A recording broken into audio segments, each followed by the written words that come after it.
parents and families, welcome to our award ceremony. It is our pleasure and honor to award these brilliant, diligent, and powerful students with the certificates that will prove their achievements. So let me first introduce myself. My name is Bojana Golubovic, and I come from Serbia, Europe, where I have been teaching logic, debate, philosophy, and theory of knowledge for 15 years now. And this is my fifth year with Capital Debate, which became my American family. I would like to invite Josh to present himself and share some feedback from the past week. Hello, my name is Josh Pratt, and I'm a sophomore at James Madison University right now, and I started my public speaking journey with Capital Debate going into my sixth grade year, and I became very passionate about it and ended up joining the Capital Travel team in eighth grade and continued that throughout my senior year. And I began working with kids, and I found I was very passionate with it when I started my high school team in my sophomore year. So this is my second year working with Capital, and it is my seventh and sadly my last week of working with Capital Debate this summer before I go off to school. I just want to thank you all for giving us the amazing opportunity to work with your kids to develop the super critical skills that are public speaking. And I also want to thank all the kids for their super diligent and hard work this week. They all gave 100% every day, came on time, prepared, and ready to tackle any challenge or obstacle that they really had, which just amazed me. And I say this every week, but it's just amazing to see the progress that they're able to make in such a short 5-day period. And I think you're going to be very delayed and surprised to see that as well. So I hope that you all enjoy the amazing speeches that they've prepared this week. Thank you, Josh. And I would like to add to what Josh just said that spending 5 days with your children and witnessing their improvement and hard work makes us all believe that dreams can come true if we work hard to fulfill them. So before I call each student, I would first like to express our gratitude for trusting us with your children again. Josh and I made sure to cover all the lessons that were planned for Debate 201 and to facilitate both writing and delivering their speeches. So half of them entered this session with their opening speeches. The other half worked on writing their opening speeches on this specific topic, which is the government should regulate or not social media companies. Apart from the opening speech, they learned how to participate in cross-examination, how to write a refutation speech, and also how to close, to wrap up the debate with their closing speech. But the most important of all, Josh and I gave our best to boost not only the confidence, but also cooperation among them and creative and critical thinking. And as you know, those C's are the skills that are much needed for their future careers and, of course, everyday life. So, dear parents, please welcome the new generation of change makers, decision makers, and leaders. So they're strongly advocating for a better world, and we need to listen to their voices. So I would like to greet our first student in line, Ezra Liss. Great job, Ezra. I would just like to share Ezra's thoughts on his improvement from day 4. He said, I improved in cross-examination. I learned how to build an argument and how to deliver the argument. I became more confident. I learned how to do a refutation speech, and I feel comfortable with public speaking. Yes, Ezra, great job. It was a pleasure and honor. Moving on to our next student. So Brassil Moran, great job, Brassil. So Brassil joined us for session 2 since she already had some experience in debate. So what she noticed as her improvement is that she's not using filler words anymore. She has more coherent thoughts, and she is confident with small groups. And Brassil, thank you for sharing that feedback. We could witness not only this, but the improvement in every field of debate. Great job, Brassil. Thank you. It was a pleasure and honor to be with you during this session. Moving on to Ishaan Tipirneni. Great job, Ishaan.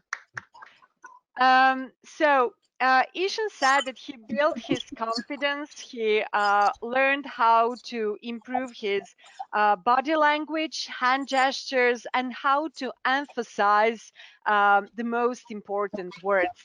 And dear parents and families, you will witness his improvement as soon as he gets the floor. Great job, Ishan. It was a pleasure and honor to work with you this week. Moving on to our next student, and Adam Rana. Adam, great job. We are so proud of you. So Adam said that he feels more comfortable with public speaking, that he improved techniques of writing speeches, hand gestures, and he enjoyed giving and accepting feedback from his peers. Great job, Adam. It was a pleasure and honor to have you during this week. Owen Kaiser, great job, Owen, again. So Owen said that he improved his critical thinking skills. He learned how to refute his opponents, and he improved in writing speeches in general. And I would like to add, and he found his style of debate. Great job, Owen. It was a pleasure and honor. Our next student is Taran Seferian. Great job, Taran. So, Taran said that she improved in delivering the speech regarding body language, so nonverbal communication, and she improved in vocal variety. And you will witness her progress, and I'm looking forward for Taryn to compare her presentation from session 1 with the presentation that she will give at session 2. So thank you. It was a pleasure and honor to work with you, Taryn, again. So, dear parents, thank you once again for trusting us with your children. We really enjoyed working with them this week as well. So, what they did during this morning, they had their student survey link to fill out and to share a feedback with Capital Debate. It's very needed, and as you know, the feedback is the breakfast of champions, and we really want to become the champions in the field of public speaking and debate, and to give the best to your children if they choose to stay with us, especially in the programs that we can offer throughout the year. So, dear parents, here's parent survey link. Please spend some time giving a feedback to us. It will be a great joy to read your thoughts and to improve based on your feedback. Thank you. So moving on to our next slide. So dear parents, as you know, most of the children that are here with us this week already participated in debate, public speaking and debate 101. And this session is Debate 201. What we can offer as some future programs where they can also improve their debate skills are Debate 301, where they get into, let's say, competitive mood, and Debate 401, which is the highest level of practicing debate skills here with Capital Debate. And here at this level, they will also learn how to write a rebuttal or defense speech. So one more speech to come. Apart from Club League that I will shortly talk about in deep, I would also like to recommend legal, business, interpersonal, and STEM communication programs for those who would like to improve in these fields. So these are the programs that we offer during the summer. And if you choose to participate in any of these programs, and we strongly recommend for your children to move forward with debate and public speaking, then if you use this coupon code, which is Next Class 2020, you will get $50 off for the next camp.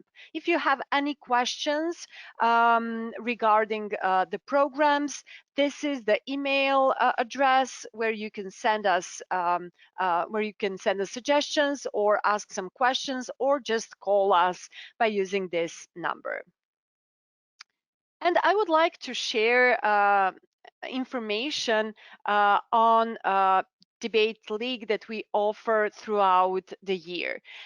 So this program is, let's say, a program that covers the school year. So if there is not a debate club in the school which your child attends, or if you want your child to have a tutor to help with a debate program that he or she attends, this is the best place for your child to enroll. So registration is open, and you can save $100 if you enroll until August 14th. What we offer with this program, and of course you can learn more if you contact us or visit our website, but let me just share few key points about this program. So it's based on weekly debate practice and monthly debate tournaments. Also, we offer weekend workshops and clinics and online resources which your children can use in order to improve their debate skills.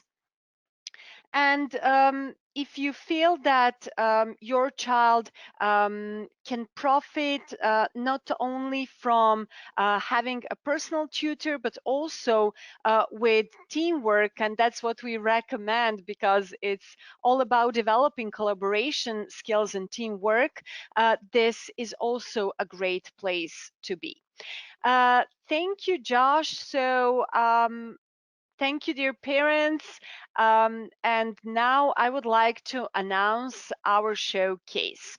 So, Josh, let's see who are our first presenters. So, I would like to invite Owen Kaiser and Ishaan Tipirneni to stay on the panel because they're about to debate regarding whether a government should regulate social media companies or not. Owen will be on a pro side and Ishaan Tipirneni will be on a con side. Dear parents, please enjoy. So I would like to invite Taran, Josh, to move from the panel and leave the floor to our great debaters. Debate will start with pro opening speech, and that is the speech that will be given by Owen. Owen, we are ready as soon as you are. For many Americans, the First Amendment is something that is incredibly important to them, as it should be. But what should be protected by this amendment, or what is protected by this amendment? Inciting violence is not protected. Encouraging terrorism is not protected. Spreading dangerous misinformation is also not protected. If I go into a crowded theater and scream fire, and someone named Devin is hurt, I will be held responsible. If I go on Twitter and I start a campaign called Let's Go Hurt Devin campaign, and let's say Devin gets hurt, I will also be held responsible. However, there is another party that should be in trouble as well, and that is the social media platforms. Because if they hadn't taken down my post, Devin wouldn't have gotten hurt. And I think this is the real issue with government intervention. It's not to stop political speech or stop anyone who speaks out against the government, but instead to regulate speech that is already illegal, that incentivizes violence or terrorism or breaks other rules such as copyright infringement. Without government intervention, dangerous misinformation may go unnoticed, which will have consequences in the real world, not just online. A good example of this was when posts spread on Facebook were not taken down, which led to real-world attacks on minorities. Sheriff Frankel from the New York Times writes, Facebook is largely responsible for episodes in Sri Lanka, Myanmar, and India, in which rumors that spread on Facebook led to real-world attacks on ethnic minorities. While this is horrible by itself, by far the worst example of hate powered through Facebook was the Myanmar genocide. Evelyn Duke, a Harvard law student, writes, The Times writes that the military harnessed Facebook over a period of years to disseminate hate propaganda, false news, and inflammatory posts. The story adds to the horrors note about the ongoing violence in Myanmar, but it should also complicate the ongoing debate about Facebook's role and responsibility for spreading hate and exacerbating conflict in Myanmar and other developing countries. This problem especially impacts those who are already suffering from hate in their own countries or where they live. And the fact that Facebook didn't take these posts down, which led to so many people being dead, really goes to show why we need government intervention on these websites. Misinformation is not the only reason we need government intervention, however. Terrorism is a good enough reason by itself. Terrorists use social media to broadcast their attacks on platforms such as YouTube, Twitter, Instagram, Facebook, and Reddit. Max Boot, an author and editorialist from the Washington Post, said, The New Zealand massacre video, which appeared to have been recorded with a GoPro helmet camera, was announced on Fringe Chatroom 8chan, live streamed on Facebook, reposted on Twitter and Reddit, and discussed on YouTube. This problem especially impacts the victims' families and encourages other terrorists to carry out similar attacks. However, that is not the only problem regarding terrorism and the internet. Another big problem is that terrorists use social media to reach out to people to join their cause. Max Boot said, After Zarqawi's death, the Islamic State became even more adept at using social media to inspire lone wolf jihadists to carry out attacks in the West. This impacts us all, as we as a whole are more vulnerable to terrorist attacks when there are more of them. Another reason we need government intervention in social media is because these platforms do not care enough about important issues like copyright infringement or terrorism nearly as much as they should. In fact, the only time a social media platform will change anything is if they're under fire or they're losing money. Jonathan Warham, a professor of innovation and data science, said, Explicit rules about what is or what is not allowed on these websites are only implemented when necessary, as they can constrain its expansion and are expensive to implement. I would completely agree with the statement. A clear example would be YouTube and its copyright infringement problem. Warham said, Remember the early days of YouTube when they allowed users to post any type of music, TV show, or film?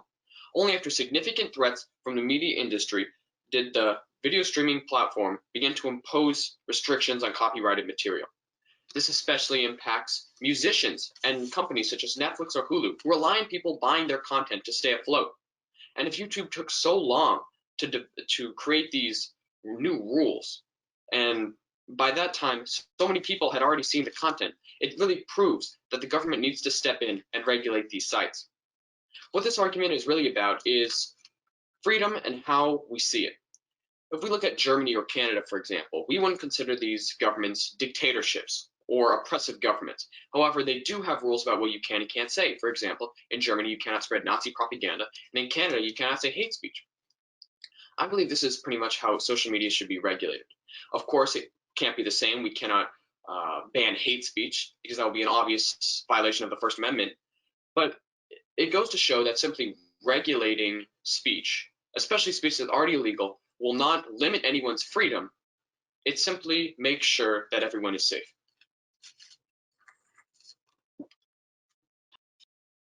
Thank you very much, Owen. So it's time for cross-examination, which means that Ishaan will now use 2 minutes to question Owen's opening speech. Ishaan, the floor is yours.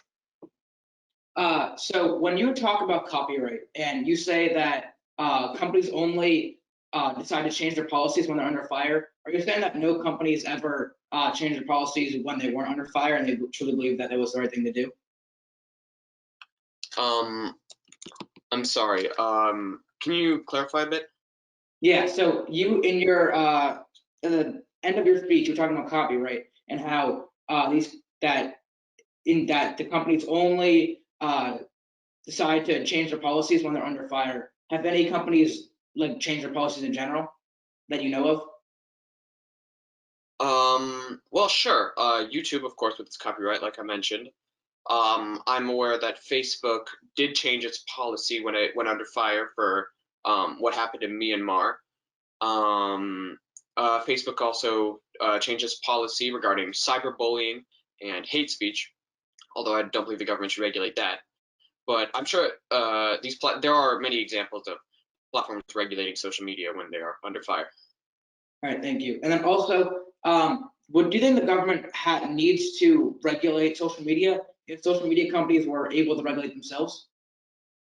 I think if, let's say Facebook, for example, if they hadn't done such shady and downright criminal things in the past, I would trust them. And I think if they hadn't done that and they were better at regulating themselves, then I would be on your side with regarding government regulation.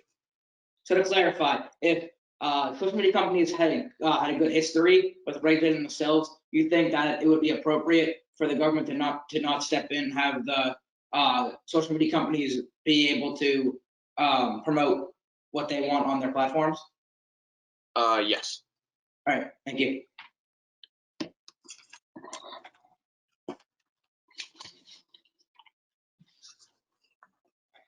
Thank you very much. It's time for Ishaan to coincide with his opening speech. Ishaan, the floor is yours.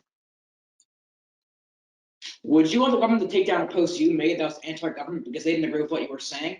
The government should not regulate what's being posted on social media because it is an infringement on freedom of speech. It could potentially create political bias. First, I'll discuss the problem with the government interfering with social media and breaching our First Amendment, and then I'll offer a solution that has already proven effective. First, the problem with the government regulations is that it violates the First Amendment. This problem is to take away a basic right that all Americans have had for over 200 years. According to Neom Yargi from Brookings.edu, social media companies are all private companies with discretion over the content they wish to promote, and any effort by the government to influence what these companies promote risk violating the First Amendment. This is obviously a problem because if the government were to breach any amendment, especially the First Amendment, there would be a massive uproar from the U.S. and the amendments and freedom of speech is what sets the U.S. apart from so many other countries. In 2018, John Alou from the South China Morning Post wrote, censorship efforts are mostly concentrated on Chinese content, which is the vast majority of content in Chinese cyberspace. In this article, she was talking about China and censorship and how they block many things and how they started out just like how the US were to start out if they were to start regulating things, which is blocking hate speech and cyberbullying and terrorism. And it talks about how they, if the US were to take the steps China did by blocking those three things first, they could turn to China, where they block many major websites like YouTube, Facebook, Twitter, Instagram, and that would obviously be a problem. As I said, another reason why regulations are a problem is it could potentially create political bias. As I said earlier about China and its censorship, they said there are many things that they don't want other people to know about. For example, the Tiananmen Square massacre. It was a massacre that when the Chinese government shot on their own people. This is obviously a big deal, and this massacre cannot be found anywhere in Chinese textbooks or the internet. This goes to show that if the U.S. were to also take steps like China, there would be a bunch of political bias. John Wagner from the Washington Post in July 2020 wrote, President Trump on Wednesday said painting Black Lives Matter on New York's Fifth Avenue would be a symbol of hate. It's run by the power to regulate what was being posted on social media. He'll cancel the entire Black Lives Matter movement, which would be a massive blow to the Black community and the entire US. Even though the government regulating what's being posted on social media is a violation of the First Amendment and could potentially create political bias, there's still a solution. A solution to the problem is having each social media company regulate themselves and work with their users. Social media companies can stop cyberbullying and hate speech if they work with their users. From Facebook.com. When something gets reported to Facebook and we review it and remove anything that goes against the Facebook community standards. This is good because Facebook, just like many other companies, are starting to work with their users and use new technology to stop hate speech and cyberbullying, which is obviously a massive problem on social media companies or social media platforms. Amy Scott from the NPR wrote in 2019, the new feature uses artificial intelligence to screen content and notify users if their post may be harmful or offensive. Users will see a message. Are you sure you want to post this? Then we'll have the option to remove or change the comment before anyone else is able to see it. In this article, she was talking about a new feature that Instagram implemented last year that uses new technology like artificial intelligence to screen comments to make sure that hate speech and cyberbullying and terrorism are able to stop. This shows that social media has the means to self-regulate themselves with help of users without any government. This type of regulation used by Facebook and several other social media companies demonstrates that we can safely regulate our social media platforms without the government hindering our freedom of speech. Today, I talk about the problem with the government interfering with social media and offer a solution to this problem. The government should not regulate what's being posted on social media because it is a infringement on our freedom of speech. But the government not regulating what's being posted on social media, everyone can have their own voice and election will be more fair. This is a big deal because the president of the United States is the most powerful person in the world and it can save many lives putting the right person in office. Thank you. Thank you very much. So it's time for Owen to question Ishaan's opening case. Owen, you will have 2 minutes for cross-examination. Ishaan, it's time for cross-examination. Yes, so you need to stand up. Don't forget to grab your note cards, guys. Okay. Time may start. If a new social media platform came up that its only use is selling or distributing child pornography, should the government take that social media platform down? Well, obviously that's a big deal because that's clearly illegal. And I think that the government can take steps into banning things like that. And like for example, they're banning TikTok and how they can take steps, but straight up just flagging posts and taking them down individually is not something that the US is able to do. Do you believe the government should ever intervene when they're dealing with a private business? Well, there are many things that they can do, but intervening is not one of them because, as I said before, all these companies are private, as you said, and if the government were to regulate what was being posted on their platforms, it risks violating the First Amendment. If I create an online website that its only purpose is to sell cocaine, should the government go ahead and just take that down? Well, I think they can take many steps into taking it down, but I think just flagging things and taking them down is not one of their options that they have at that specific scenario. What are some of their options if they want to take down, of course, illegal content like child pornography or cocaine? Well, they can push companies to change their laws, but obviously, as that's widely illegal, what both of those websites that you just demonstrated or that you just came up with, those are illegal. I think that the government has many options, like being able to push them and making sure that they aren't able to get out. And yeah, I guess taking down is one of the steps that they can take. Yeah, thank you. Thank you very much. So it's time for refutation, and the first one to refute will be Owen from Pro side. So Owen, the floor is yours. Thank you.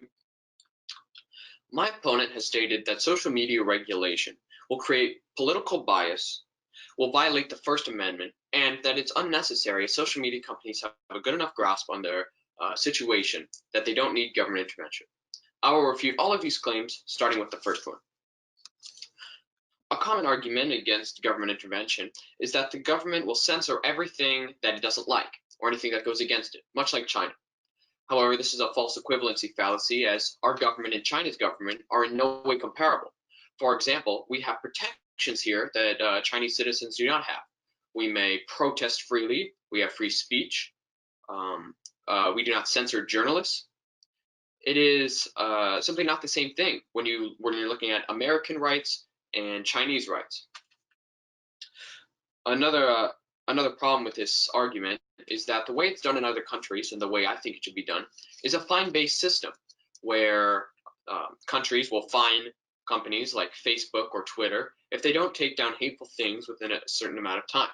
In this situation, it's impossible to be biased because, first of all, it would be protected by the First Amendment, and second of all, you can only take down illegal things. You can't take down political posts.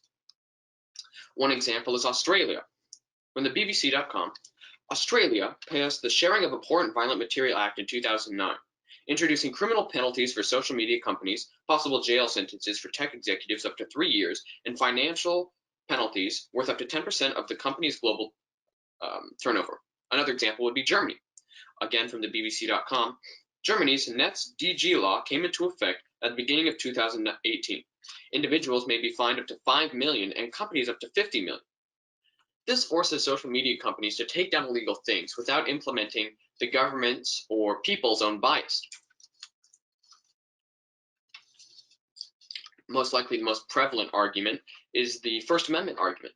Some would say that government regulation would violate this amendment, but in fact the government is only taking down things that are already illegal. For example, defamation of character, inciting violence, copyright infringement.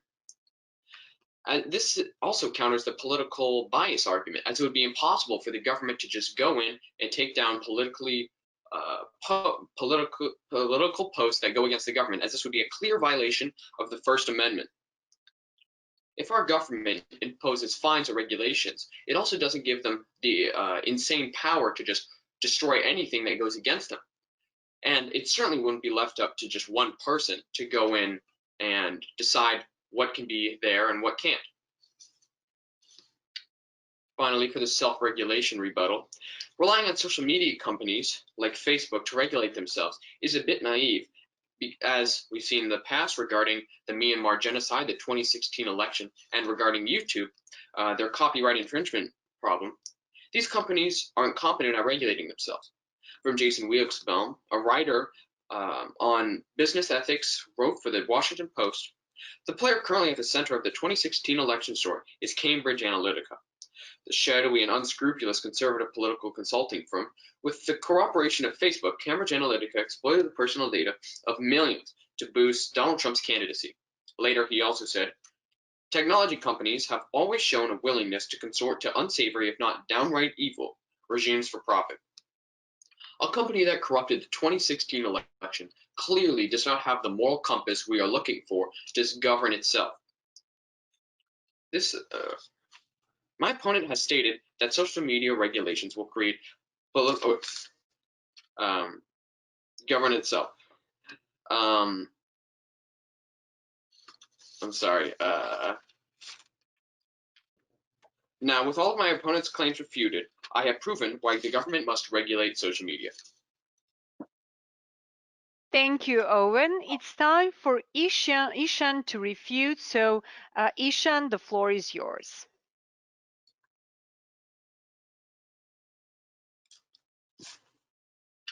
Like the judge, my opponent has claimed that the government regulations, if the government were to regulate social media, it would lead to less misinformation and less violence because of that misinformation.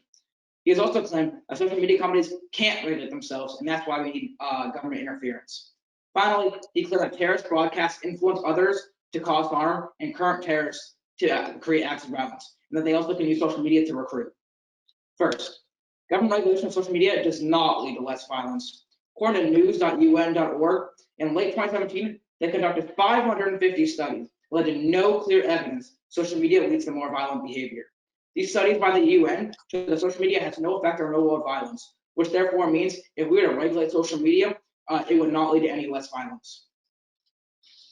Next, social media companies are doing a good job of regulating misinformation. Going to social media today, Facebook announced a new measure which would flag potential misleading stories with a new warning showing that the validity of the report had been disputed by third-party fact checkers. Then they went on to say, according to a new study, these labels are effective. This proves since Myanmar genocide, Facebook and many other social media companies have taken the next step, like using new technology to start regulating misinformation and many other things just like that. My opponent, I won this because my opponent was wrong because social media companies are starting to be able to regulate themselves, which means that the government we would have no place for government interference. Finally, my opponent's last claim was that people seeing terrorist broadcasting pages leads to new terrorists and more violence. According to ABC Australia, at the heart of this misunderstanding is the idea that terrorists can be created in a vacuum just by viewing Islamic State propaganda online. Then they'll go on to say, violent manifestations of Islamism is most often seeded by social and family groups. ABC's studies show that my opponent's claim that these pages and broadcasts can lead to more violence was wrong. They actually prove that people are recruited because people in their family or social groups are already in those organizations. Therefore, my position was wrong again because his claim was incorrect. Respected judge, I viewed all of my opponent's arguments and I pointed out why my values are more important in this debate, and that is why I asked for a common ballot. Thank you, Ishaan. So this was the refutation, and now it's time to close this debate. And the first one to close this debate with his closing speech will be Owen. Owen, I'm ready when you are. Dear audience, let me remind you what this debate was about and why I won.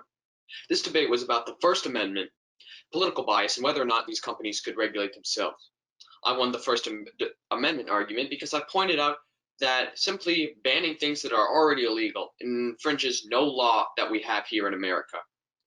For the second argument, debating the political bias argument, I proved that the government will not regulate political posts or tweets because the way they would regulate is a fine-based system, and political tweets are already protected by the First Amendment, and if the government regulated them, it would be an infringement on that.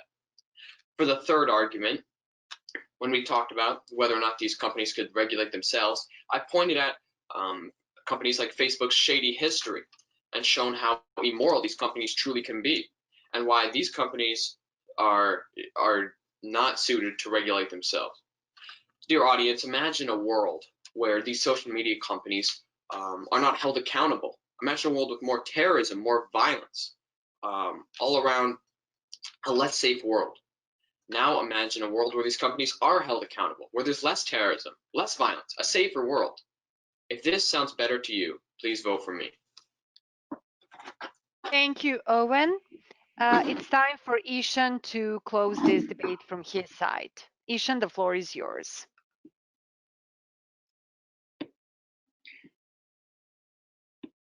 Dear Judge, let me remind you why I won this debate. This debate was about terrorism on social media and how social media affects acts of violence, the First Amendment and how if the government would regulate social media, how that would affect the First Amendment, and social media companies regulating themselves.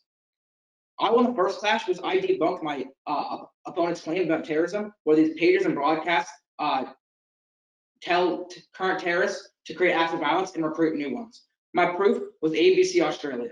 These studies prove that this was just a myth. I won because my opponent's claim was incorrect.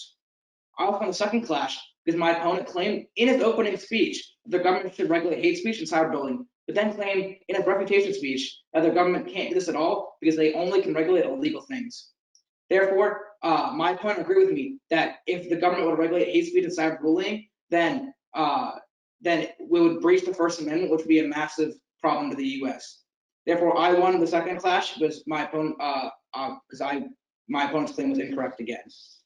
Finally, I won the third clash because my opponent claimed in his opening speech the government should not interfere with social media because companies can't regulate themselves.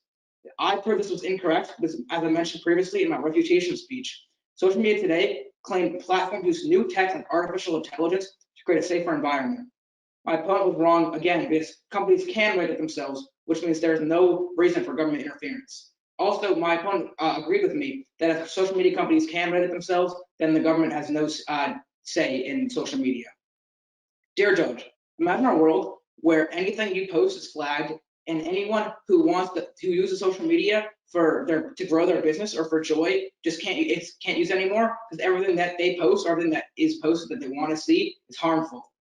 Now imagine a world where social media companies regulate themselves and there's no breaching of a First Amendment and no political bias. If you want to live in this world, vote for me. Thank you. This was a great debate. I'm sure that parents are a little bit confused after this debate whether government should or not regulate, because I don't know which side to choose after hearing this debate. Great job, guys. Josh, let's see who are our next debaters. So I would like to invite Ezra Liss, who will debate against our instructor, Josh Brett. Oh my God. Yes, unfortunately this week we did have an odd number. Luckily though, I was able to use some of the resources from students from prior sessions to compile some arguments. So, all right.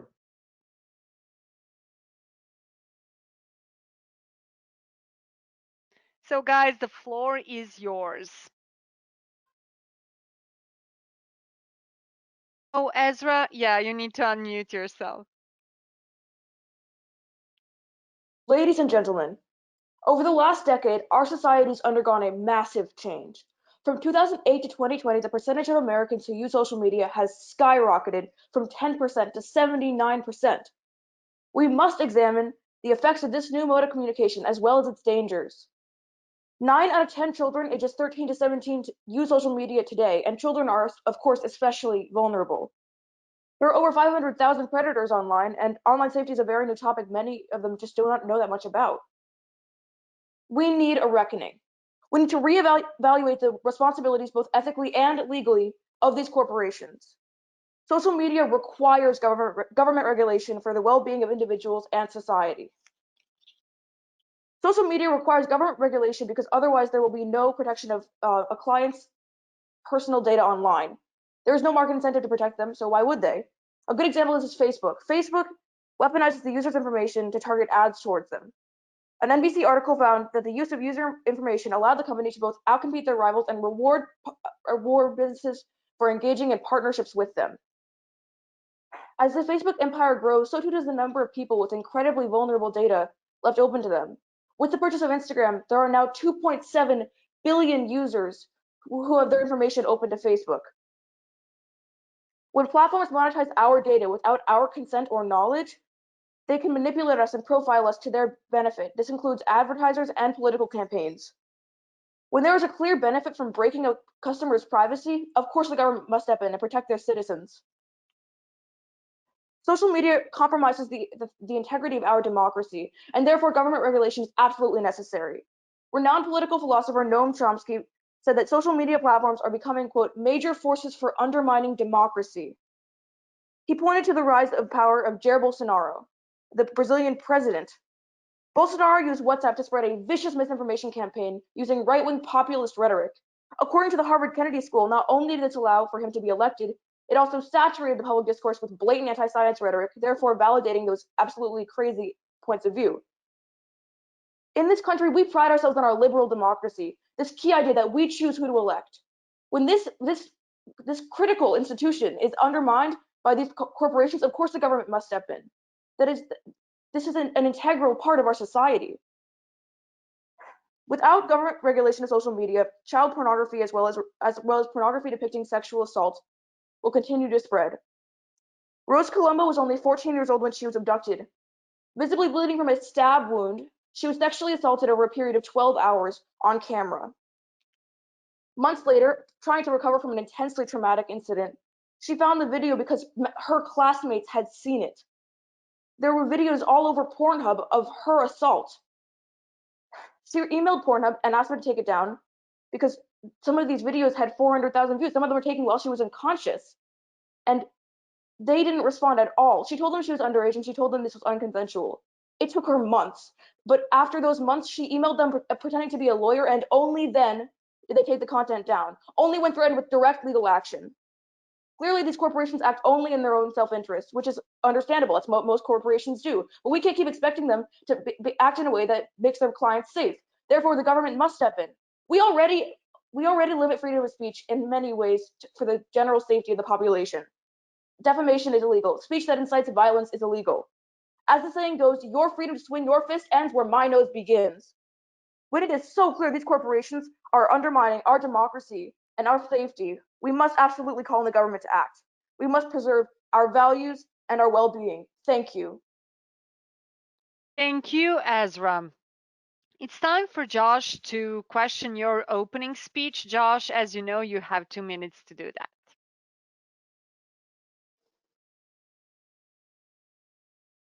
You're muted. Thank you. Okay. So let's look at your first argument. You say that Facebook has weaponized user data. What specifically have they done to weaponize it? So international courts across the world have ruled that Facebook's conduct is absolutely illegal. The way they have no transparency. They have very limited transparency, not enough for their conduct to be legal. This means that they do not inform their customers enough into how they track you. They track your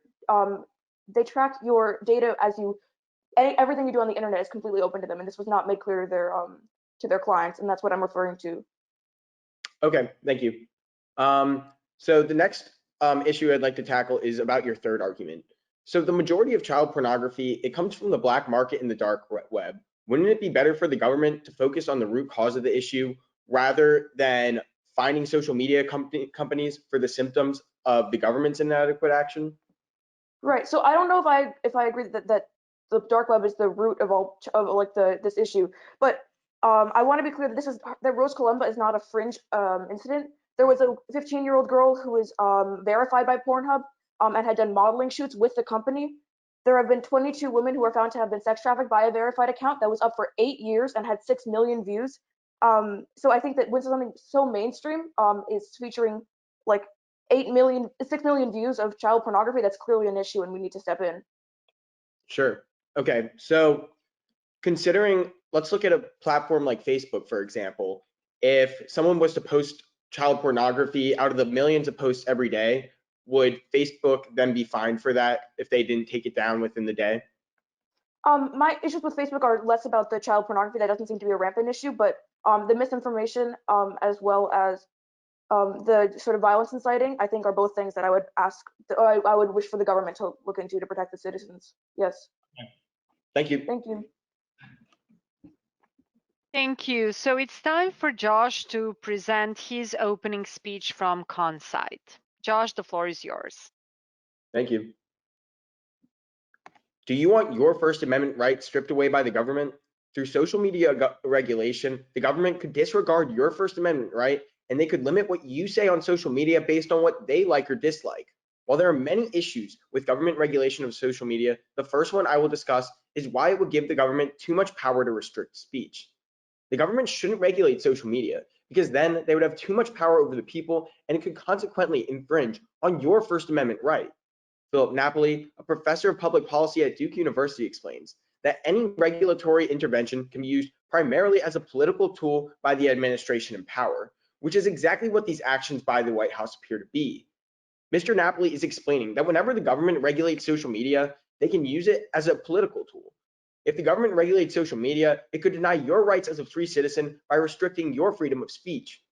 This injustice cannot stand, and I hope that you do not vote for government restrictions. The government should, again, not regulate social media because there's no reason to regulate social media if the content isn't illegal. Rakesh Kumar, an associate professor at the University of Illinois in the Electrical and Computer Engineering Department, wrote, "It is unclear why content regulation is the answer if content is not illegal. Social media is simply a platform for expression." Mr. Kumar is explaining that there's no need to regulate anything but illegal content because social media is fundamentally about the expression and sharing of opinions. Additionally, the faculty of a SAID business and law school in Spain, who are researchers on society, wrote, Explicit rules about what is or what is not allowed on these platforms are implemented only when necessary, as they can constrain a platform's expansion. They're writing that regulation is implemented only if necessary, and it may stall the growth of that social media platform that gives voices to billions of people across the world. Therefore, the government has no reason to restrict or create restrictions, and those restrictions can also harm the social media platform that they are regulating. The government shouldn't regulate social media because it harms the social media industry as a whole. Rakesh Kumar further writes, the high cost of complying with regulations inhibits competition since it discourages upstarts from entering the market. It also disproportionately harms existing smaller players, he wrote. Collective experience over many industries, such as banking, healthcare, insurance, and oil, has shown that government regulations stifle innovation and they create monopolies. Mr. Kumar is explaining that startup companies might be scared of entering the industry, and other smaller companies with fewer resources will be harmed due to these restrictions. Furthermore, he explains that the social media industry will be harmed greatly with government restrictions based on what happened with prior industries. This will negatively affect this country's economy since many small companies are key to contributing jobs for people and therefore affecting us all. The negative effects of the economy are just one of the many impacts of social media regulation. Through social media regulation, the government can manipulate what you say, which obstructs you from exercising your First Amendment right. Our free speech is what empowers us, and it's not right for the government to deny us this freedom. Through social media, the government will take advantage of us for their own gain, so we must stand against this at all costs. And for these reasons, I'm proud to negate. Thank you, Josh. So, Ezra, you have 2 minutes to question Josh's opening speech.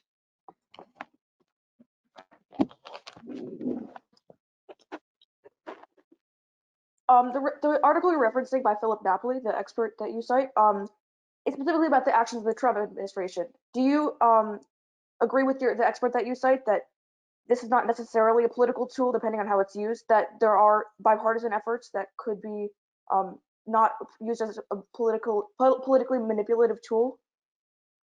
I would say that the part that I more am agreeing with is that it's not good to regulate social media companies as long as the content isn't illegal. I think illegal content is something that the government should certainly restrict. Your expert cites fact checking as a good example of bipartisan, non-harmful government regulation. Would you agree with that characterization? He describes it as desperately needed. I think going into the specifics of how the government would regulate is something that's difficult to do.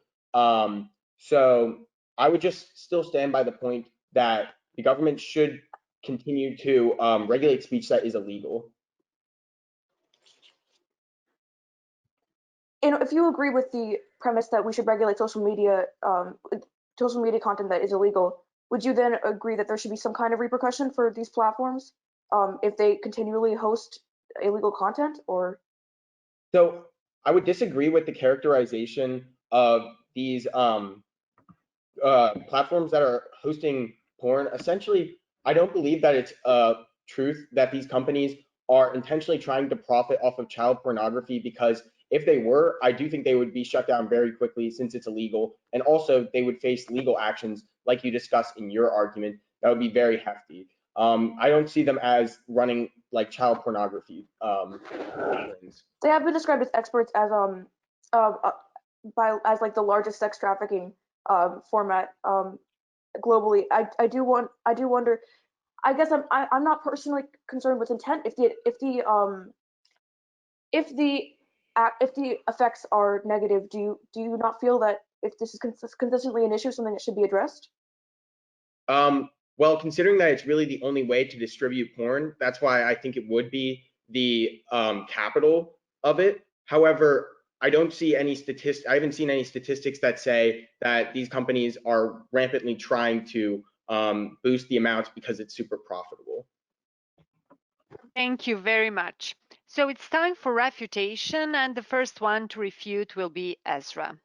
Ezra, the floor is yours. Respected judge, my opponent has claimed that the government should not regulate social media. He said that this was because it would have too much power and infringe on our rights, that there is no reason to limit legal content, and that it would harm small businesses and the general economy. I will refute all of these claims, beginning with the first. Government regulation of social media would infringe on our rights and would give the government too much power. Your Honor, the freedom to vote is what all other freedoms depend on. When this is compromised, of course the government must act. The core of this argument is about abuse of power by politicians and by corporations. To say that this proposition, my proposition that the government should protect their citizens and the beloved institution of democracy is somehow an attempt at a power grab for the government is beyond me, frankly. I only wish to return power and autonomy to the people. Second, my opponent said that there is no reason to regulate content that is not illegal.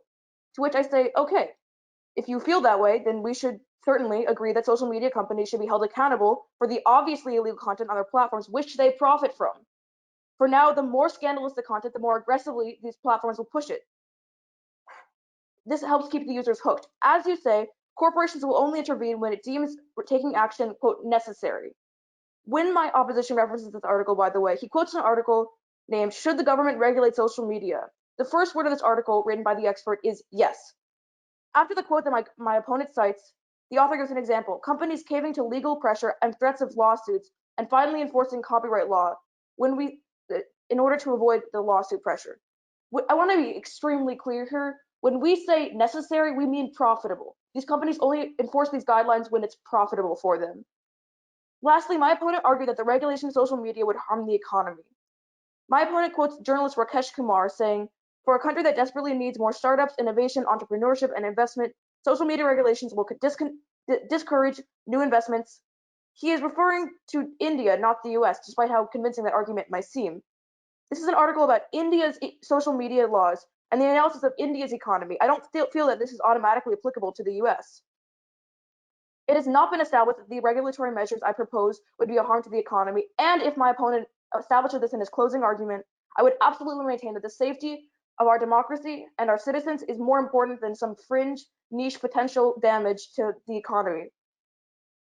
Your respected judge, I have refuted all of my opponent's arguments. I have demonstrated why my values are more important in this debate, and so I ask for a pro ballot. Thank you.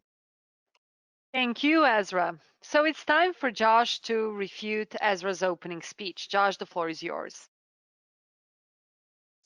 Respected judge, my opponent has claimed that social media companies ought to be regulated because first, they violate our privacy by weaponizing our data. Second, they allow for harmful misinformation to spread. And third, they inadequately handle the illegal posting of child pornography.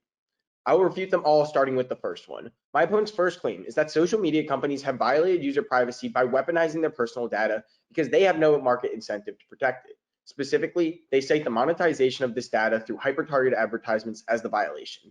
However, my opponents drastically over-exaggerate this harm, as the collection and monetization of this data is completely legal and even necessary, according to Facebook's own data policy that every user signs and agrees before using, which every social media platform has.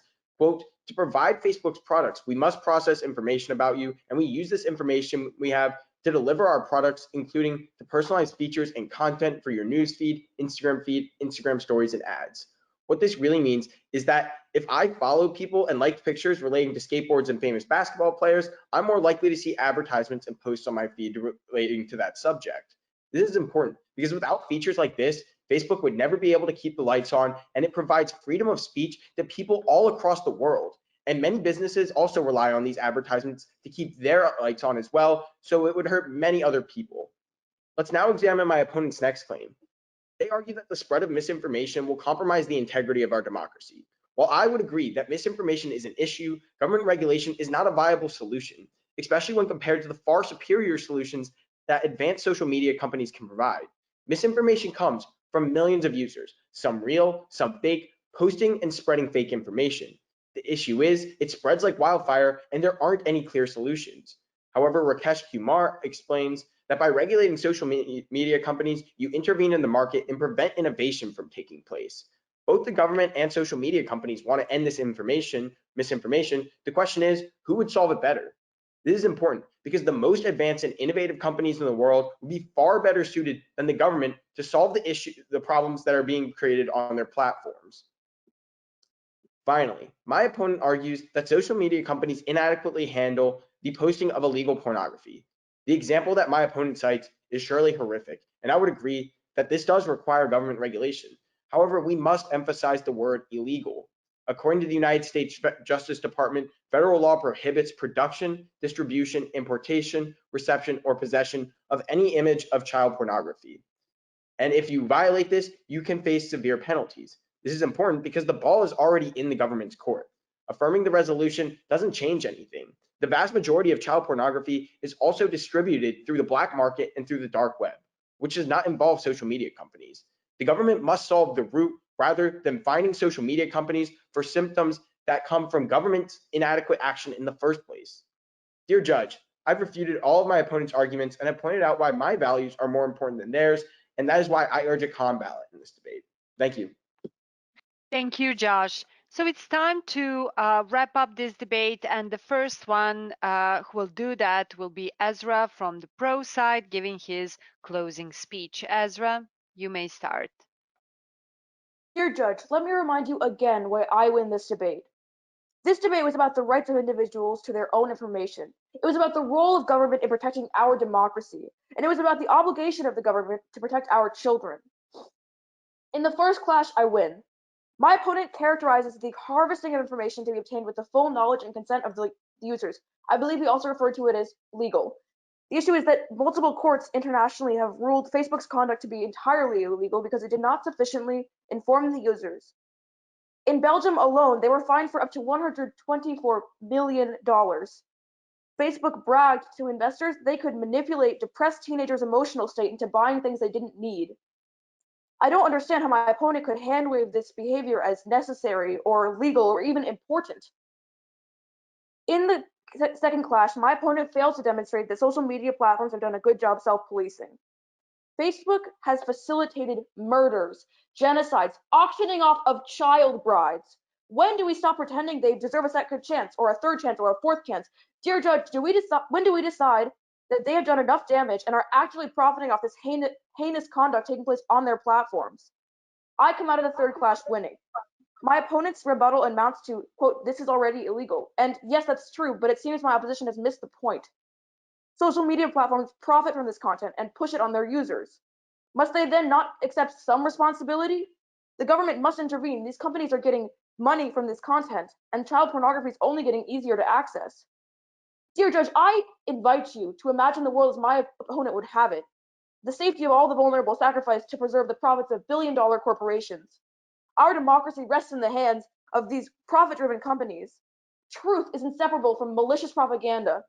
I, on the other hand, offer a fulfillment of our country's core values, the freedom of the people to vote without manipulation, the protection of our vulnerable, of our children. If you two want to live in that world, vote pro.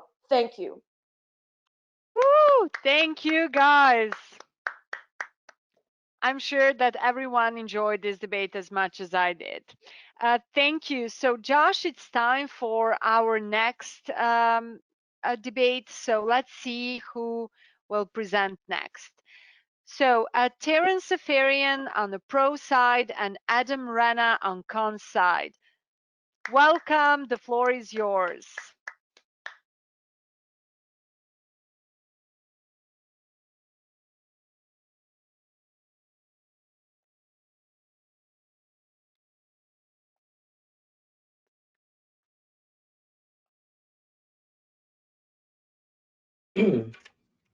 It is not a question if the government needs to regulate social media.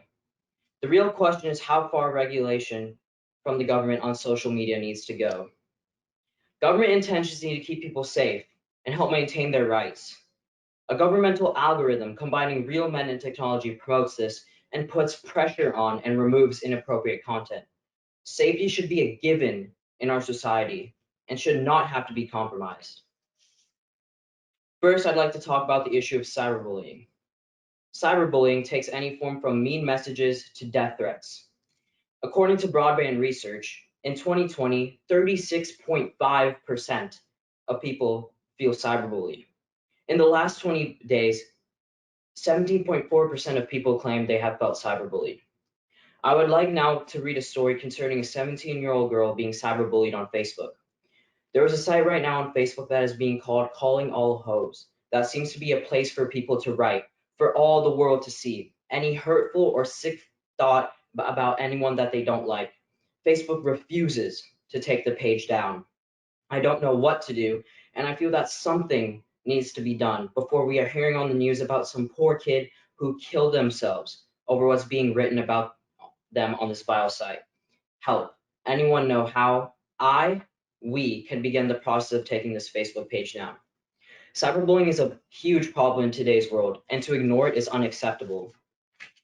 Next, I would like to talk about the issue of sexual content on the internet. Sexual content accounts for roughly 12% of web pages on the internet.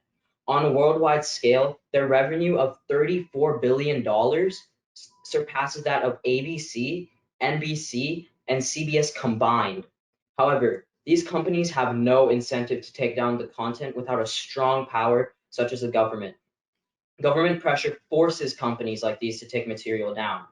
According to The Guardian, an individual started the hashtag #NotYourPorn campaign after a friend had her iCloud account hacked last year. Videos of her and an ex had been stolen from her phone and then uploaded to Pornhub.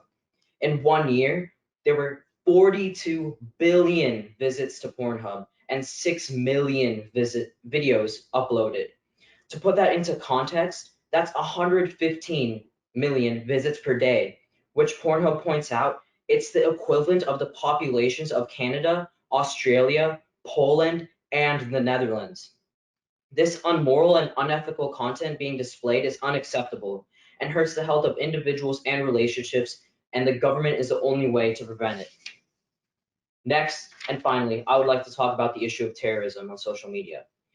According to CBC, the social media is enabling the terror organizations to take initiatives by making friend requests, uploading video clips, and the like, and they no longer have to make do with the passive tools available on regular websites. In 2016 alone, social media played a role in the radicalization process of nearly 90% of the extremists in the PIRES data. By comparison, from 2005 to 2016, social media factored into the radicalization of 50.15% of individuals who are members of extremist groups or radical cliques. By monitoring social media platforms, the government is able to eliminate terrorist groups and save thousands of lives. Why would we leave the task of demonetization to platforms like Facebook when they refuse to take down a chat full of derogatory comments or cannot deal with the ethical problems of pornography? The government has already proven effective when dealing with exterminating high-level terrorist groups. Why risk leaving thousands dead and many more feeling disturbed and scared on the internet by handing this job to social media companies who cannot control and eliminate terrorism like the government can? Thank you. Thank you, Adam. So it's time for Taran to question your opening speech. Taran, you will have 2 minutes to do that. Okay. Do you know the statistics of other social media platforms that cyberbullying has taken place on? I'm not aware of the specific statistics. However, I know that I've seen evidence, or I've rather seen a website that states the most prevalent or where cyberbullying happens the most, and that is on Facebook and Instagram. And it is clearly mentioned in the articles I've read that it is an ongoing problem and that it is increasing day by day. And in my specific statistics, actually in my opening speech, say that 36.5% of people feel cyberbullied in 2020, according to broadband research. Okay, which social media platforms have the most terrorist activity? So I've actually seen that on the website. The website name is NSR, and the top two are Facebook and Instagram. And by making friend requests, they can spread terrorism propaganda, or rather terrorist broadcasts, and essentially spread fear and recruit people to essentially spread more fear. Okay, and do you know when the story that you published, the story that you talked about, when it was published? So where the story comes from, which is cyberbullying.org, they mentioned that there are some specific details that they don't want people to mention in their story. So let's say, for instance, you're a child predator and you're trying to cyberbully. If a child predator sees when this was posted, in addition to all the details that there is on the story, then they would likely know that their effects are working on the child, and that they should keep pushing, and because they're doing their job correctly, which is terrible, but they are. It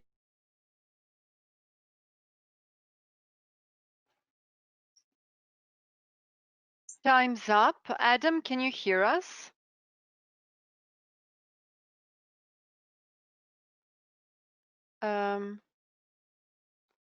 Adam?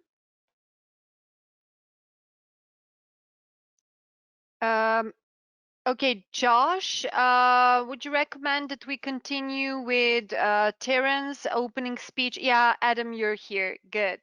You froze for a few seconds. Can you hear us? Yes, I'm back now. Great. Okay, so it's time for Taran's opening speech. Taran, the floor is yours. Okay. Is the government really on your side? Why has silencing and ignoring the pain that a very big part of our country is facing initiate any sort of control over the one thing that's giving people a voice? Social media is keeping people informed and showing the truth behind the harsh reality that many people are facing today. Pictures, videos, articles, many people's ideas are being thrown out into social media, and it's become a place for people to voice their opinions, come together, and keep spreading information.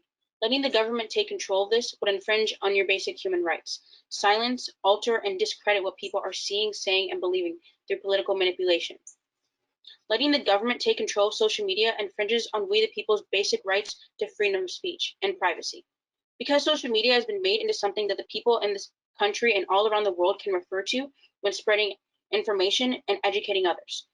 According to the Washington Post, governments around the world have exploited the unregulated space of social media platforms, converting them into instruments for political distortion and societal control. The report says the spread of disinformation threatens to upend the domestic electoral process, while social media surveillance erodes civil liberties, including free speech. Internet freedom and privacy are very important for maintaining a somewhat free society globally, and having this altered or suddenly made unreliable is taking away from people's opinions, therefore once again violating people's rights to freedom of speech. Letting the government have control of not only the news but also social media is detrimental to the current Black Lives Matter civil rights movement. Because the government has already gained some of control over what people are seeing over the news, this is transferred misinformation and hidden the true terror that people are being faced with to find change during protests. Although social media has brought to surface many of the things the government is choosing not to share on the news. For example, from the Guardian News Media, the American Civil Liberties Union and other civil rights groups are suing Donald Trump and William Barr and other federal officers over the assault on peaceful protesters over the White House. The lawsuit filed in federal court on Washington comes as William Barr, the Attorney General, defended the decision to forcefully remove protesters, saying it was necessary to protect officers and federal property. This led to more and more silence and mayhem against peaceful protesters, which is continuing the muteness of what's actually happening to this fight, although social media has once again brought to surface many brutal events that were not initiated by protesters. The government having any control over social media will initiate an opening for government manipulation through social media. Because this is a major threat to our country's so-called democracy, this idea of political persuasion through social media is a major threat. According to phys.com, social media manipulation is getting worse. As more governments use it to manipulate public opinion, it's becoming a rising threat to democracies. There's nothing new about political parties and governments using propaganda, but the new normal includes toxic messaging. The government's control over social media leads to harassment and extremely controversial divide on societies. Letting the government take control of social media infringes on we the people's basic human rights to freedom of speech, silence protests, and alters what people are seeing, saying, and believing through political manipulation. Therefore, government regulation on social media does more harm than good, and therefore the government should keep its distance for the better of our society. So, is the government really on your side? Thank you, Taran. So, Adam, it's your turn to question Taran's opening speech. You have 2 minutes for that. So Why will social media companies take down inappropriate content such as child pornography when it directly clashes with their financial incentive? Sorry, can you repeat that? I didn't hear you. Why will social media companies take down inappropriate content such as child pornography when it directly clashes with the social media company's financial incentive? Well, keeping up pornographic material is obviously legal, and I do not believe that social medias would keep up pornographic material for the benefit of their economic fund. Okay, thank you. And are you aware that the banning of TikTok, according to TechCrunch, is not to limit speech by the government, but to actually defend national attacks on India? I was not aware of that. Okay.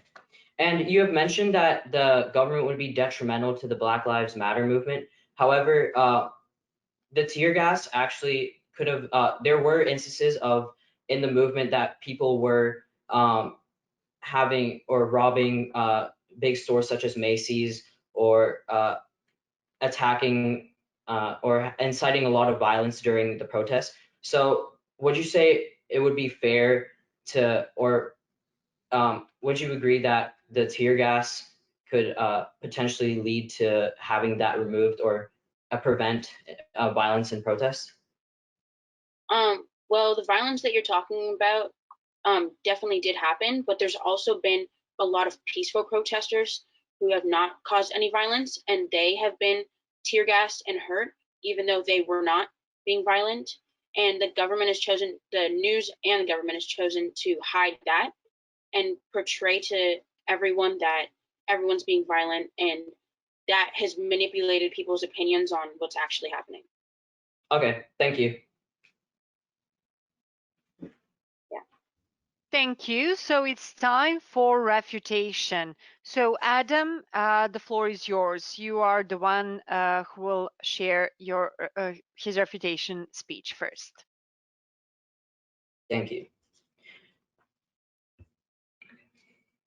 My opponent has claimed that letting the government have control of social media infringes on people's basic rights to freedom of speech.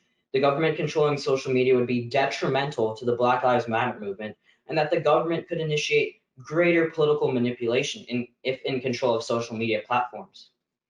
My opponent is stating that the government controlling social media platforms would be an infringement of the First Amendment. However, social media platforms have regulations themselves that limit freedom of speech. According to the Center for International Innovation, there is a strong consensus among international experts on freedom of expression that the mere regulation of speech by contract, that is, a company controlling its own platform on the basis of terms of service and community standards, fails to provide adequate transparency and protection for freedom of expression and other human rights. This is essentially saying that social media companies should be held accountable for limiting freedom of speech due to their own terms and conditions, and not the government's. Next, my opponent is claiming that if the government had authority over social media, it would be detrimental to movements for rights such as the ongoing Black Lives Matter movement. The claim my opponent is making is not true. Pew Research Center claims, all told, 236 members, 45% of the 116th Congress, have mentioned Black Lives Matter on Facebook or Twitter dating back as far as January 1st, 2015, the earliest point in the center's collection of congressional social media accounts. And of those members, roughly half of lawmakers, 121, mentioned these terms on social media for the first time in 3 weeks following Floyd's killing. Many Congress members have been mentioning the Black Lives Matter movement on social media in 2015 before the death of George Floyd. The fact that half of Congress and lawmakers are mentioning this in tweets and posts obviously shows that the government is not against the Black Lives Matter movement. Finally, my opponent claims that the government could initiate a greater amount of political manipulation during future elections. Political bias on social media does not come directly from government regulations. According to the conversation science and technology topic, Political bias and bias in general amass almost always from either low credibility resources, the people themselves, or the social media platforms' regulations. Brookings Online adds to this by mentioning that the government is physically unable to censor posts since it would be a violation of the First Amendment. This leaves it to the social media platform or search engine to create advertisements that are meant to oppose political views of the user. I've now refuted all my opponent's arguments and shown why the government can and should control social media platforms. Thank you. Thank you, Adam. It's time for Taran to refute Adam's speech. Taran, the floor is yours. Respected Judge, my opponent has claimed that the government should regulate social media in order to limit and stop cyberbullying, that the only way to bring down pornographic or inappropriate content is through government regulation, and lastly, that terrorist groups can be prevented by the government if given the ability to regulate social media. I will refute all of them, starting with the first one. My opponent states that the government should regulate social media in order to limit and stop the spread of cyberbullying. Although it is not up to the government to regulate this, it is up to social media platforms and communities. Having the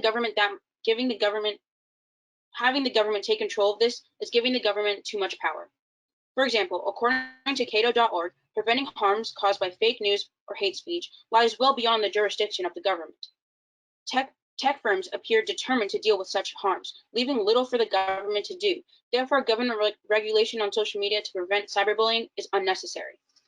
Next, my opponent has also claimed that the only way to bring down pornographic content is through government regulation, although there is no way to fully understand the harm that pornographic photos and videos contract. Who's to say that the government being able to control that would stop them from controlling anything else, like religious and political beliefs? Therefore, once again, it is up to social media platforms to control or put an end to this, not the government.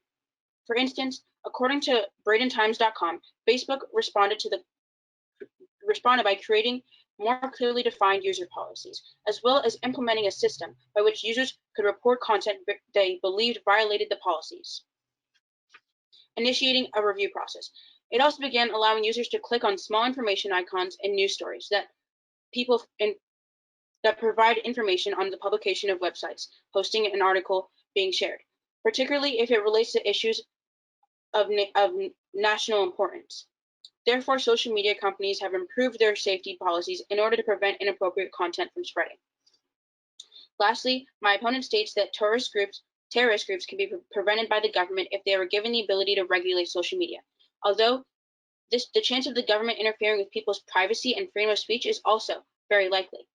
For instance, from Cato.org, speech on social media directly tied to violence, for example terrorism, may be regulated by governments for more expensive efforts, are likely an unconstitutional concern about interference in the U.S. elections. This glosses over the incoherence of current policies. Some foreign speech, on and off, is legal if relationships of a speaker and a foreign power is disclosed. Therefore, preventing terrorist groups can result in giving the government too much power and limiting people's freedom of speech and privacy. So once again, this can be self-regulated. Now, respected judge, I've refuted all of my opponent's arguments. I've pointed out my values are more important in this debate, and that's why I asked for the con ballot. Thank you very much.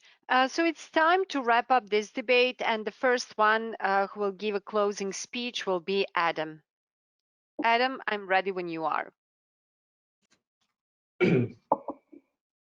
This debate was about if the government regulating social media would be an infringement on the First Amendment, promote political manipulation and power, and lead to the pressure and removal of inappropriate content online. The first clash is if the government regulating social media would be an infringement on the First Amendment. I win the first clash because I have proven that social media terms and regulations limit the freedom of speech of their users and that this needs changing. The government's own constitution, their own terms and regulations, if you will, tells them that you must promote freedom of speech and therefore cannot revoke posts because it states an opinion. The second clash is if the government regulating social media would promote political manipulation and power. In addition, I win the second clash because I have proven that any form of bias on the internet, including political bias, comes from either low credibility resources, the people themselves, as well as the platform's own terms and conditions. What I mean by the social medias or search engines terms and conditions enabling political bias is that platforms like these make you agree to let them populate political ads or ads in general based on what they have seen you search and comment or what videos you have liked. Finally, the third clash is if the government is more effective than social media platforms when it comes to removing inappropriate content off the internet, such as cyberbullying, child pornography, and terrorism. I win the third and final clash because I have stated that the government is using social media to gain knowledge on terrorist groups to save thousands of lives. While the government is effectively taking this type of content off the internet to stop the spread of terrorism, social media platforms find trouble regulating their sites. An immense amount of people, such as a 17-year-old female I mentioned in my opening speech, are complaining about being cyberbullied. Yet, the social media platforms are failing to address and remove these toxic chats. My opponent also made the claim that social media companies have more power to stop pornographic websites. This is indeed false. I have mentioned in my opening speech that pornographic companies have no incentive to take down their site and lose money just because people perceive it as immoral. The only way that websites like these feel threatened is if the government intervenes and enforces legal action. Now, imagine a world in my opponent's view, where your children are left hurt and depressed by means of cyberbullying, where the access to pornographic material leaves you and your relationship with your family torn apart, where terrorism spreads through the online world and the government has no way to stop it. Now, what I offer from my point of view is a world that counters depression, counters damaged relationships, and fatalities due to terrorism. This is why we should vote pro-government regulation. Thank you. Thank you, Adam. So it's time for Taran to close this debate with her closing speech. Taran, the floor is yours. Dear Judge, let me remind you once again why I have won this debate. This debate was about whether government regulation would limit freedom of speech, whether or not government regulation would be detrimental to the current Black Lives Matter civil rights movement, and whether the government should regulate social media in order to limit and stop the spread of cyberbullying. I win the first clash with the reasoning because social media has been made into something that people can refer to when sharing an opinion or educating others. According to my evidence, governments have been using social media for converting and societal control, therefore limiting or altering what is really being shown to the people and hiding people's voices. I win the second clash because my opponent only provided evidence that some government officials have been proven to support the current Black Lives Matter civil rights movement, but didn't address the fact that the news has been silencing the truth behind what people are really going through during this fight to find change. And this is because the government has not encouraged them to. So with that power over social media, that would just the silence would continue. I also win the third clash because I've proved that the government is not necessary to regulate social media in order to prevent the spread of cyberbullying, because social media platforms can self-regulate these issues and have already made changes by introducing new policies and features. Dear Judge, imagine a world where people's emotions, opinions, and voices are hidden or altered, while people's lives are being stolen from this world and cannot be heard. Now I offer from my side is the world of freedom of speech and opinion where everyone's voices are valued and not hidden from the world when they are needing to be heard. If this is the world you want to live in, then don't hesitate to vote for me. Thank you. Thank you. Wow, that was a great. I hope that parents enjoyed as much as I did because I really, really did. Great job, guys. So let's move to our next debate. Josh will be debating again, and I'm sure he won't have an easy task as he did not with Ezra as his opponent. Yeah, so now Josh will be debating against Brassil Moran. So Adam and Taran, I would like to invite you to um, uh, give the floor to Josh and Brassil. And the first one to debate on pro side, actually to open this debate, will be Josh. Josh, the floor is yours.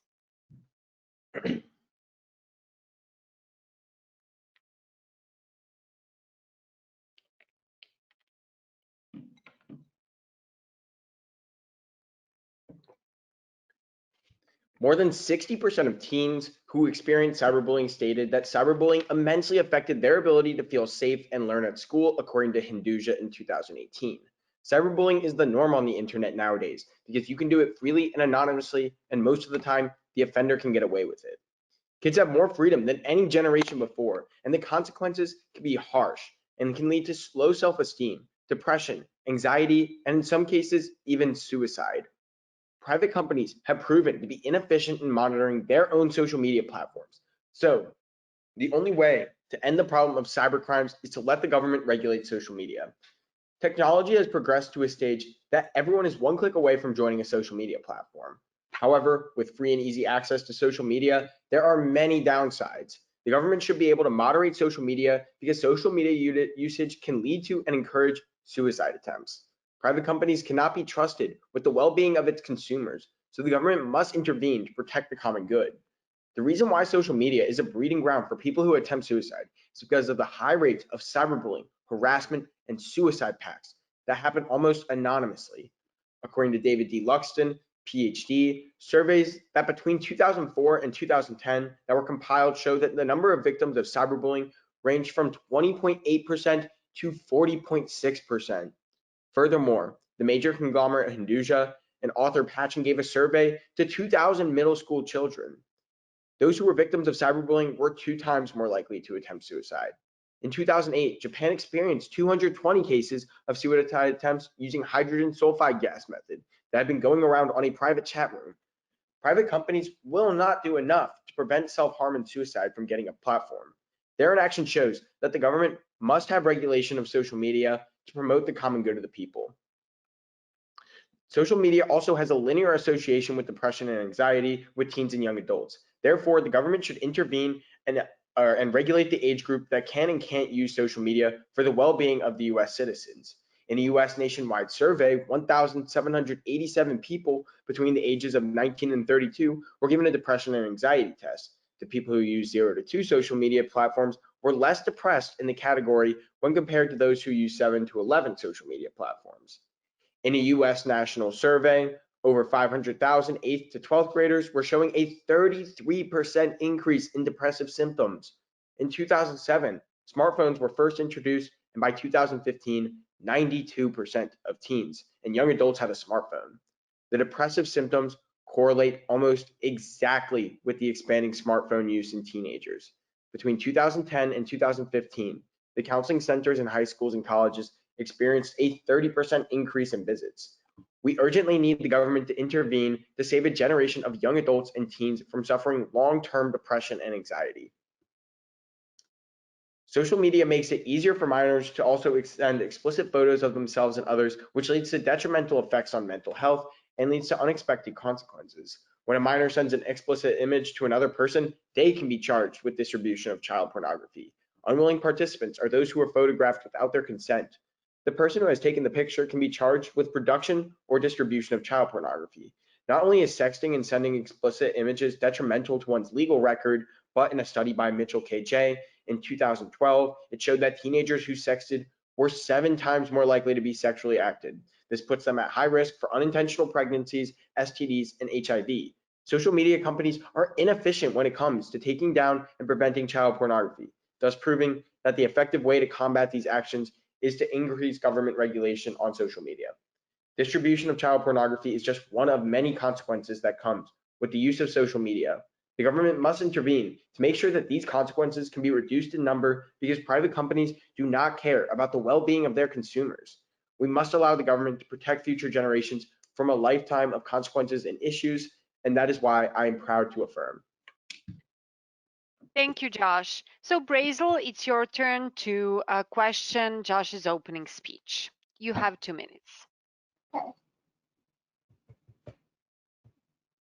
Okay, so you said that use of social media among teens leads to an increase in pregnancy. However, pregnancy rates are significantly down from past generations. How would you explain this?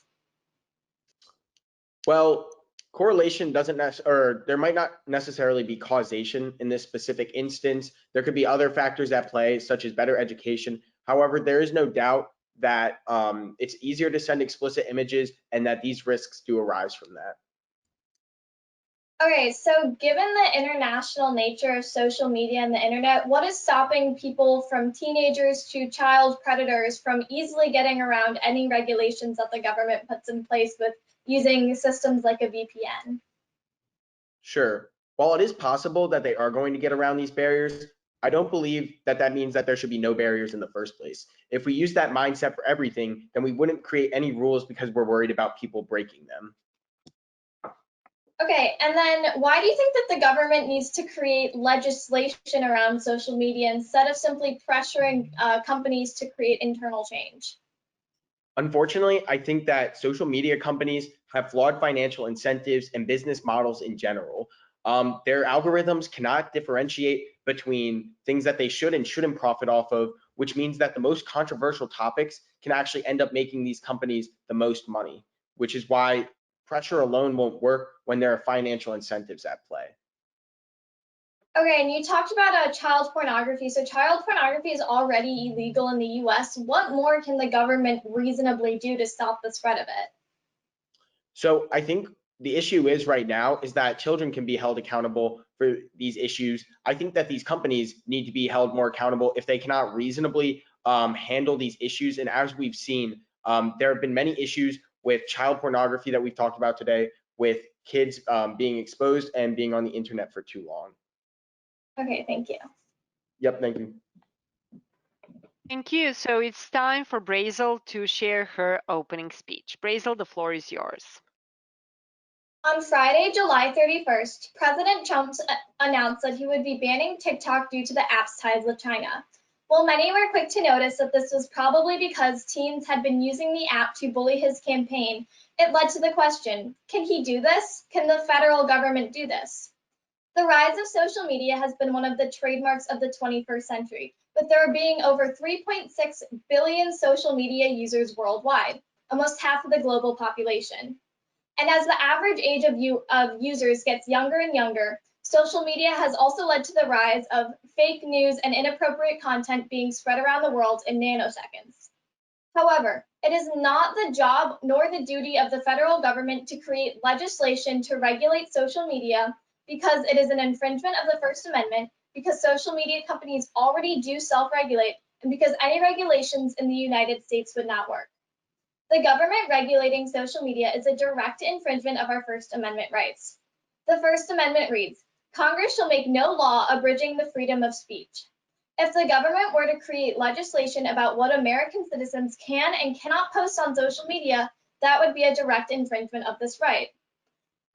Furthermore, if a corrupt government or a corrupt administration, they could abuse this power and they could create legislation that would benefit their own personal party agenda, and they could silence their opponents online, and they could push their own personal agendas instead of doing what is best for the American people. Now, secondly, social media companies already effectively self-regulate. On Facebook, between January and March of 2020, 39.5 million pieces of content were acted on, and 99.2% of that content acted on was done so by the company, independent of users reporting that content. Social media companies already have the tools and resources to create regulations and effective change on their platforms. The federal government does not. The social media companies already hire third-party companies to monitor what is posted to help get rid of explicit content as soon as it is posted. They also hire third-party companies to fact-check what politicians post, and they do so in a very unbiased way, unlike what a federal government legislation might do. And finally, any regulations in the United States would be extremely ineffective. Currently in the United States, 72% of adults and 90% of American citizens between the ages of 18 and 29 have social media accounts, and this is according to Pew Research. Now I present to you this. American citizens protested the federal government when the federal government suggested that they wear masks during a pandemic to help save lives. Imagine what the reaction would be from American citizens if the government tried to take away their freedom of speech by creating legislation that regulated social media. The outcry would be tremendous, and it would be extremely detrimental to the relationship between the federal government and the American people. Well, the opposition may bring up what other European countries have done in terms of regulating social media. Any sort of similar legislation would not be effective in America because the relationship between the American people and the federal government is extremely different from the relationship between the people and the government anywhere else in the world. And so, while I am all for social media companies creating stricter regulation internally to help monitor more effectively the content that is posted to their sites, it is not the place of the federal government to create legislation that would regulate social media because it's a direct infringement of the First Amendment. Social media companies already have the tools and resources to self-regulate, and any regulations would not work. Thank you. Thank you, Brassil. So Josh, it's your turn to question Brassil's opening speech. All right, thank you. So first, controversial content is usually the most rewarding for social media companies because advertisers will pay more for higher attention from users. So how can we expect social media companies to properly regulate themselves when it directly clashes with their financial incentives? Right, if you want to talk about trending content, I'm sure if you look at Twitter right now, the content that typically trends is things like sports and TV shows. It's not things like explicit images of children.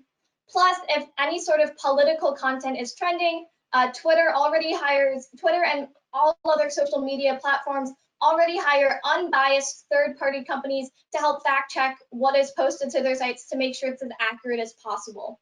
So normally what is the trending content isn't the sort of marginal content that you're talking about, things like explicit images of children. It's things like sports and TV. Okay, thank you. So in your second argument, you say that social media companies can and will continue to properly regulate their content, but then in your third argument, you say that there are too many loopholes for regulation to succeed. How can these both be true?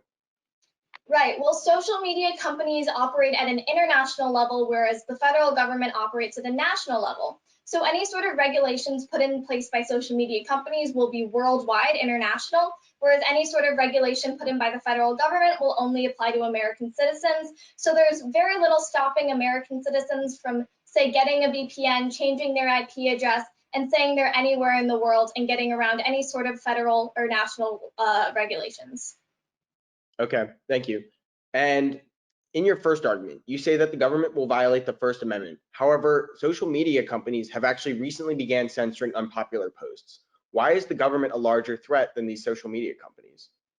Because the government could use these sorts of regulations to push personal party agendas instead of doing what is best for the American people, whereas social media companies, like I said before, hire independent third parties to make sure the content that's posted through their sites, especially in terms of politics, is factual and unbiased. Thank you. Thank you. Thank you. It's time for refutation speech. The first one to refute will be Josh. Respected judge, my opponent has claimed that social media companies should not be regulated because first, it infringes on the First Amendment. Second, social media companies can and have sufficiently regulated themselves. And third, government regulations wouldn't work. I will refute them all, starting with the first one. My opponent's first claim is that government regulation would infringe on our First Amendment right to freedom of speech. As the affirmation, we actually agree with this principle, which is exactly why the government ought to be allowed to regulate these companies. While there is no evidence that the government would violate the First Amendment and become authoritarian with censorship, there is evidence that social media companies will. And according to Daphne Keller of The Atlantic in 2019, social media companies have began to censor posts that are unpopular after succumbing to public pressure. This is important because we are currently allowing a few large corporations to decide what speech is and is not allowed on their platforms, making them the sole arbitrators of truth. If there are financial interests that do not align with free speech, they may not be inclined to protect it. However, if the government was allowed to regulate these platforms, a checks and balance system would protect your right to freedom of speech and from being infringed upon.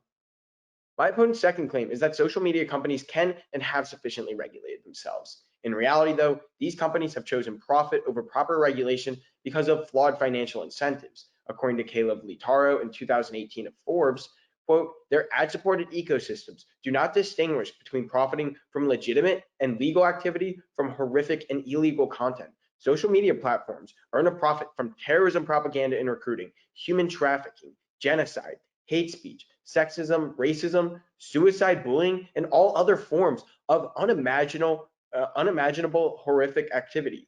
These social media platforms care more about clicks because more clicks means more profit. This is important because current social media business models do not have sufficient incentives to prevent these issues. So, where the market fails to create a solution, the government must step in. Finally, my opponents argued that government regulations wouldn't work. More specifically, they say that we wouldn't be able to adequately censor posts. However, BBC News in 2020 reports that other countries such as Germany, Australia, the EU, they've implemented government regulations such as fines if problematic content is not removed within an hour, and transparency reports to let the government see how these companies handle inappropriate conflict. While there are no perfect solutions, it's hard to see how the US implementing the most basic solutions to regulate these companies couldn't help the issue. In conclusion, I have refuted all of my opponent's arguments and have pointed out why my values are more important in this debate, and that's why I urge a pro ballot.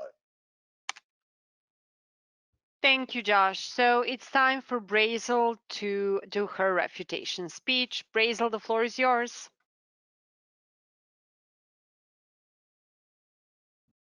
Honorable Judge, my opponent has attempted to claim that government regulations of social media would do more good than harm because social media leads to suicide, social media leads to depression among teens, and social media leads to an increase in children sharing explicit images of themselves and child pornography. And I am now going to refute all of these claims, starting with the first. Now, the claim that social media leads to suicide. Now, suicide is a very serious topic and a leading cause of death among teens all over the world. However, studies by Medline show that social media isn't a sole cause of suicide, and many teens who are at risk for suicide or have suicidal thoughts and behaviors had a multitude of other causes, such as other trauma, bullying, sexual assault, and bad family relationships. Simply regulating social media wouldn't prevent the number of suicides. In fact, it could increase the number of suicides, as many teens use platforms such as TikTok and YouTube as an escape from the real world, which might be causing their trauma. Now, secondly, the claim that social media leads to depression and anxiety. Now, the American Psychological Association study shows that there is little evidence to suggest that social media is a direct cause of anxiety and depression. There is correlation, but not causation. Now, if the government truly cared about the mental health of the youth, they would provide resources like comprehensive mental health education and therapy to teens, not regulating what they can and cannot post online. It's an inefficient and ineffective solution. Finally, the claim that social media leads to an increase in children sharing explicit images of themselves and child pornography. Now, the Department of Justice notes that the rise of the internet directly correlates with the rise of child pornography. However, the creation, production, and distribution of child pornography is already a federal crime. There's not much more the federal government can do. Instead, I suggest that the federal government work with social media companies and to help them create regulations and help monitor their platforms, as soon as any sort of explicit images of children are published on their platforms, they can alert the federal government and the federal government can investigate from there. It makes very little sense for the federal government to create legislation about this topic when there's not much more they can do. Secondly, the federal government can create educational programs to help teach children how to behave properly online, how to stay safe on the internet, and that there are consequences to their actions. This would be far more efficient and effective than the government creating regulations on social media.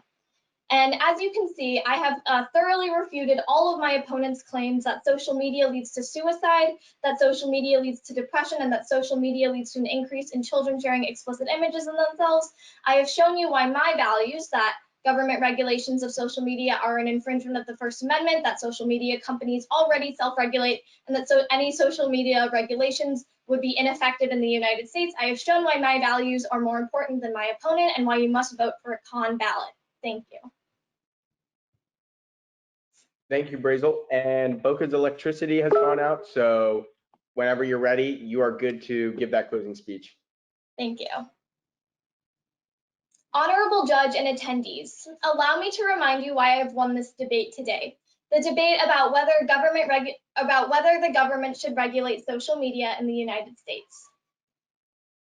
Sorry, they're screaming downstairs.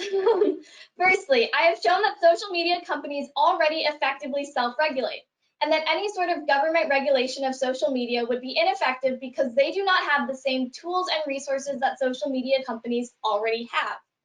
Now, my opponent has tried to claim that social media leads to suicide and depression among teens. And I have proven that while there is correlation, there is very little evidence to suggest causation. And that if the federal government truly cared about the mental health and well-being of its youth population, it would provide resources such as mental health education and therapy instead of social media regulations. And finally, I have shown that social media regulations would be a direct infringement of our First Amendment rights, and that a corrupt government could use these regulations to push personal party agendas instead of doing what is best for the American people, and that any sort of government legislation regulating social media would deeply hurt and anger the American people. Imagine a world where the government tries to regulate what you can say online, where there are protests in the street because the American citizens know that their freedom of speech has been compromised by a corrupt government trying to push personal party agendas like they do in China and Russia.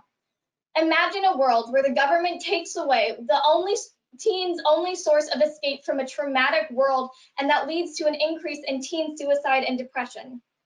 The government should be pressuring and working with social media companies so that they can internally create new regulations to help improve social media around the world. But the federal government regulating and creating legislation that regulates what you as an American citizen can post online would be disastrous for this world. Clearly, I have proven this debate on the side of the negation, and I urge you to vote for a con ballot. Thank you.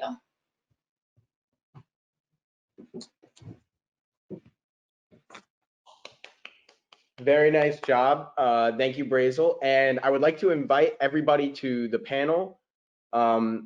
Unfortunately, we are not going to be able to finish off this session with Boka, which is so sad. Her electricity just went out due to a storm in her city, which has affected many people throughout this week. It's one of the obstacles that we've dealt with. But for anybody who has any of our attendees that have made it to this point, here are the places that you can reach us at if you have any further questions about any of our later programs. This is our Capitol Debate number, and this is our Capitol Debate email. And for all the students who are coming back to the panel now, I would just like to say that it has been such a pleasure to work with y'all over the past week or 2 weeks for some of you. I thank you so much for your hard work. It's really great when you have such committed students like y'all that are willing to put in the time and the dedication to improve themselves for such an important activity. And my Capitol Debate email always will work. So if any of you ever have questions for me or need anything down your public speaking path, then I will always be available for that. All right. And I'm sure that it is the exact same for Boka. So with that being said, that's all. Thank you guys so much for the last 2 weeks, and you're free to go. Thank you. Bye, Thank everybody. you. Thank you. Bye. Bye. Bye, all.